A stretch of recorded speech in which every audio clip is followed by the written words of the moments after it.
बंदर दोनों मिलकर गन्ने की खेती करते हैं। फिर गन्ने की फसल को खूब सारा पानी देते हैं। अब गन्ने की फसल बड़ी हो जाती है और दादी और बंदर गन्ने को तोड़कर सिर पर रखकर ले आते हैं और एक टेरी हाउस में बैठकर मजे से जूस पीते हैं। लेकिन एक दिन ये हरामी भालू आता है और गन्ने की पूरी फसल में आग लगा देता है। गन्ने की पूरी फसल जलकर नष्ट हो जाती है। दादी और बंदर ये सब देखकर बहुत रोने लगते हैं, क्योंकि किसी ने लाइक और एक छोटी सी गाय अनजाने में मधुमक्खियों के छत्ते से शहद खाने लगी। मीठा शहद खाते ही मधुमक्खियां गुस्सा हो गईं और झुंड बनाकर गाय पर हमला कर दिया। बेचारी गाय दर्द से चिल्लाती हुई भागी। भागते भागते वो एक जवान के पास पहुंची।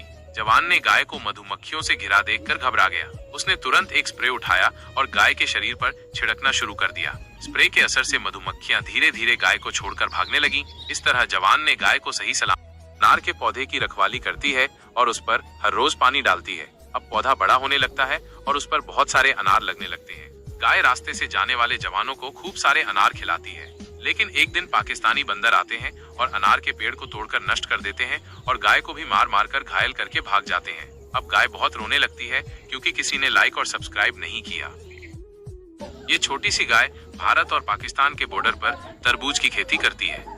तभी ये पाकिस्तान की बंदरों की गैंग आ जाती है और गाय के सभी तरबूजों को गपागप खाने लगते हैं और बंदर बेचारी गाय को कार से बांधकर ले जाते हैं। फिर एक पिंजरे में बंद कर देते हैं और बेचारी गाय का खूब मजाक उड़ाते हैं। अब गाय रोने लगती, क्योंकि किसी ने लाइक और सब्सक्राइब नहीं। राजकुमारी के सौंदर्य की चर्चा सुन उससे विवाह करने को उत्सुक एक और महारथी राजकुमार राजमहल आया। राजकुमारी शशिबाला ने उससे भी सवाल किया कि तुम्हारे अंदर ऐसी क्या खूबी है जो मैं तुम्हारे साथ विवाह। राजकुमारी को जवाब देते हुए राजकुमार बोला, मैंने सालों तपस्या करके अद्भुत ज्ञान हासिल किया है। उस ज्ञान के बलबूते पर मैंने एक ऐसे दिव्य रथ का निर्माण किया है जिसे कहीं भी जाने के लिए घंटे नहीं बल्कि कुछ पल ही लगते हैं। मेरे द्वारा बनाया गया रथ न सिर्फ धरती पर बल्कि पहाड़ और समुद्र से लेकर आकाश तक में कहीं भी जा सकता, वो भी बस कुछ पलों में। राजकुमारी शशिबाला उस राजकुमार की विशेषता से भी बहुत प्रभावित हुई। पहले की तरह राजकुमारी ने उस राजकुमार से भी सोचने के लिए थोड़ा समय मांगा और उसे भी अतिथि गृह में ठहरा दिया। राजकुमारी शशिबाला गहरी सोच में थी कि इन दोनों में से वो किसके साथ विवाह करे। दोनों की ही विशेषताएं ने उसे बहुत प्रभावित किया। ऐसे ही 2 दिन का समय बीत जाता है। राजकुमारी फैसला नहीं कर पा रही थी कि तभी राजकुमारी से विवाह इच्छित एक और महारथी राजकुमार राजमहल में पधारा। राजकुमारी शशिबाला ने उसके सामने भी वही प्रश्न दोहराया। राजकुमार बड़ी शालीनता से जवाब दिया, राजकुमारी जी, मैंने सालों कठिन अभ्यास करके भाला चलाने में ऐसी कुशलता प्राप्त कर ली है कि मैं अगर आंख बंद करके भी अपने भाले से किसी पर वार करूं तो सामने वाला कितना भी शक्तिशाली क्यों ना हो, मेरे एक ही वार में ढेर हो जाएगा।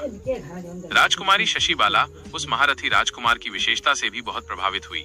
राजकुमारी ने बाकी राजकुमारों की तरह उसे भी अतिथि गृह में ठहरा दिया और अपने पिता के साथ सलाह मशवरा करके अपना निर्णय देने के लिए एक निश्चित दिन मुकर्रर कर दिया। राजकुमारी इसी बीच तीनों राजकुमारों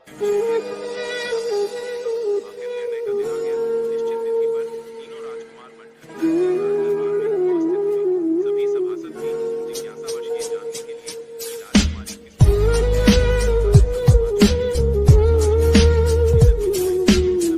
सेविकाओं ने आकर बताया कि राजकुमारी अपने कक्ष में नहीं है।